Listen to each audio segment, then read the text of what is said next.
Chapter number 2 on violence पढ़ेंगे। आज की हमारी टीचिंग का मेन मोटिव ये रहेगा टीचिंग एज क्लासरूम। जिस प्रकार हमारी क्लासरूम में टीचिंग होती है उसी प्रकार आज हम यहाँ पढ़ेंगे। यदि किसी वजह से आपका कोई चैप्टर छूट गया है या आपको नहीं समझ में आया है तो आप इस चैनल पर आकर उस चैप्टर को दोबारा पढ़ सकते हैं, समझ सकते हैं और अपनी स्टडी कंटिन्यू कर सकते हैं।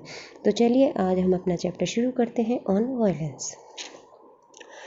There is a great deal of violence in the world.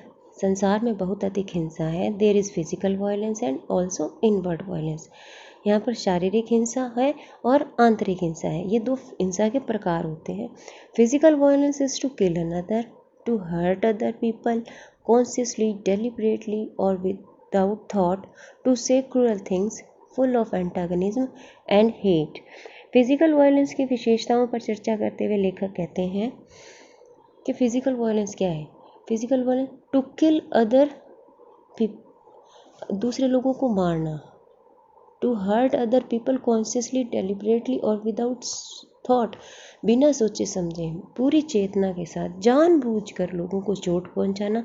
To say cruel things full of antagonism and hate, पूरी शत्रुता और नफरत के साथ लोगों को क्रूरता भरी बातें कहना। ये तो है शारीरिक हिंसा की विशेषताएं।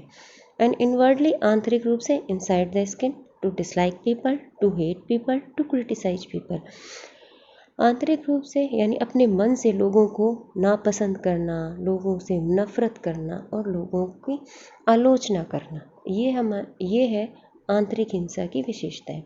इनवर्डली, आंतरिक रूप से we are always quarrelling, battling not only with others but with our self. आंतरिक रूप से हम हमेशा ना सिर्फ दूसरों से लड़ते हैं, झगड़ते हैं, लेकिन अपने आप से भी हम झगड़ते हैं।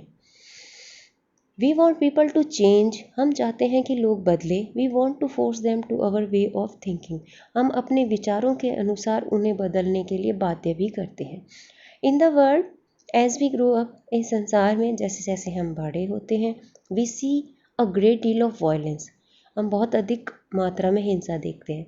At all level of human existence, मानव अस्तित्व के हर लेवल पर हम हिंसा देखते हैं।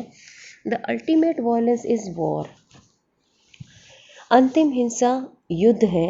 द किलिंग फॉर आइडियाज, विचारों के लिए मारना। For so called religious principle, अपने तथाकथित सिद्धांतों के लिए। फॉर नेशनलिटीज़, राष्ट्रीयता के लिए। The killing to preserve a little piece of land, और किसके लिए, एक छोटे से ज़मीन के टुकड़े के सुरक्षा के लिए भी मारना। टू डू दैट, ये करने के लिए man will kill, destroy, ma'am and also be kill himself, ये सब करने के लिए आदमी मारता है, नष्ट कर देता है, खुद भी घायल हो जाता है और अपने आप को भी मार लेता है। There is enormous violence in the world, संसार में बहुत बड़ी मात्रा में हिंसा है। The rich wanting to keep people poor, अमीर गरीबों को गरीब बनाना चाहते हैं। And poor wanting to get rich, और गरीब अमीर होना चाहते हैं। इन द प्रोसेस, इस प्रक्रिया में, हेटिंग द रिच, और वो अमीरों से नफरत करने लगते हैं। And you being caught in society और also going to contribute this, और आप भी इस समाज में जकड़े जाते हो और इस समाज में आप जैसा देख रहे हो आप वैसे ही बन जाते हो और अपना इसमें योगदान भी देते जा रहे हो। There is violence between husband, wife and children, पति पत्नी और बच्चों के बीच में भी हिंसा है। There is violence, antagonism, hate, cruelty, ugly criticism, anger. हिंसा, विरोधाभास, घृणा, क्रूरता, भद्दी आलोचना, क्रोध, all this is inherent in man, ये सभी के सभी व्यक्ति के जन्मजात होती है। Inherent in each human being, प्रत्येक प्राणी में ये जन्मजात है। इट इज़ इनहरेंट यू, ये आप में भी जन्मजात है। And education is supposed to help you to go beyond all that, और ऐसा समझा जाता है कि सिर्फ शिक्षा ही इससे इसको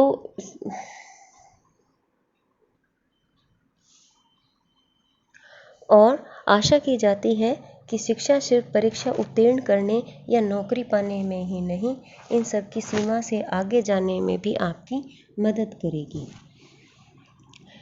you have to be educated, आपको शिक्षित होना पड़ेगा, सो दैट, ताकि you become a really beautiful healthy sane rational human being, ताकि आप एक वास्तव में सुंदर स्वस्थ समझदार और विवेकी व्यक्ति बने। Not a brutal man with a very clever brain, ना कि एक ऐसे जंगली व्यक्ति जिसका बहुत ही चतुर दिमाग हो। Who can argue and defend his brutality, जो सिर्फ अपनी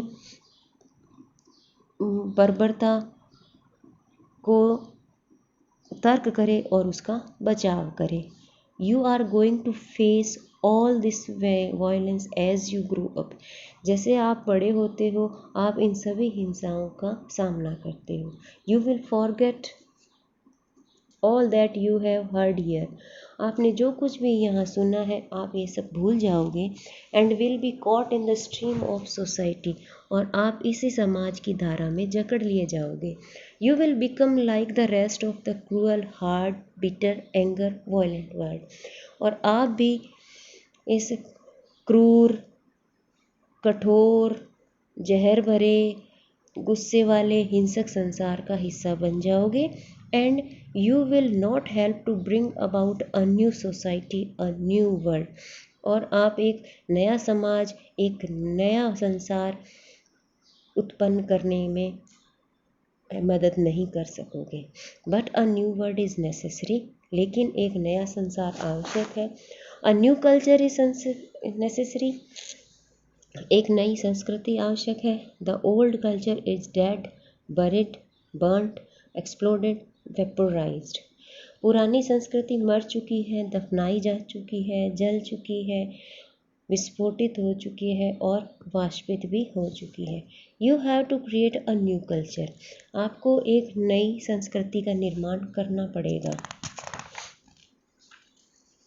अ new culture can not be based on violence, एक नई संस्कृति का आधार हिंसा नहीं हो सकती।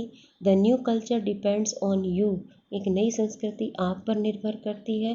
Because the older generation has built a society based on violence, क्योंकि पुरानी पीढ़ियों ने एक ऐसे समाज का निर्माण किया जिसका आधार हिंसा थी, बेस्ड ऑन अग्रेसिवनेस, और किस पर आधारित थी, आक्रामकता।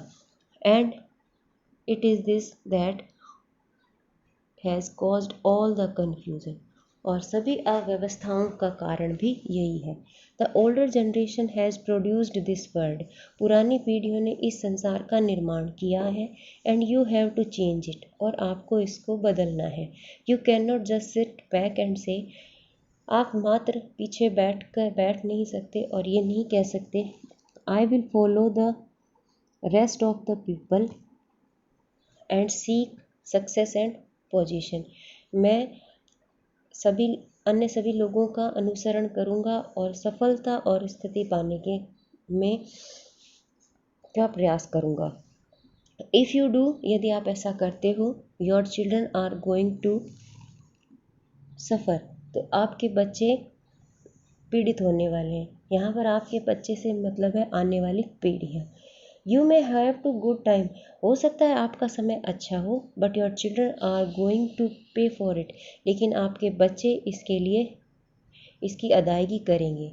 सो you have to take all that into account, इसलिए the outward cruelty of man to man in the name of God, in the name of religion, in the name of self-importance, in the name of security of the family, इसलिए भगवान के नाम पर, धर्म के नाम पर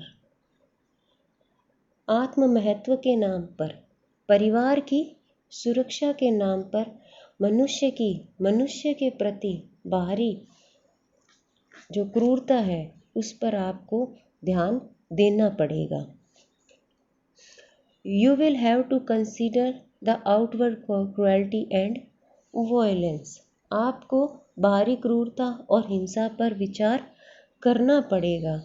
And the inward violence which you do not yet know. और आंतरिक हिंसा पर भी विचार करना पड़ेगा